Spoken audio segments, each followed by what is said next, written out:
Hello వదినా, ఏం చేస్తున్నావు? ఇంటి పని వంట పని అంతా అయిపోయిందా?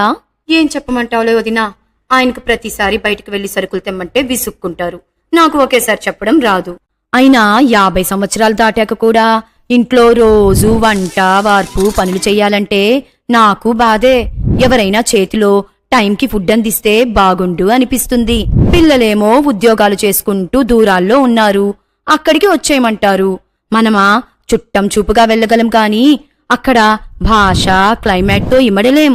అలాగని వాళ్ళ కెరీర్ని ఫ్యూచర్ని వదిలేసి ఇక్కడికి రమ్మనలేం.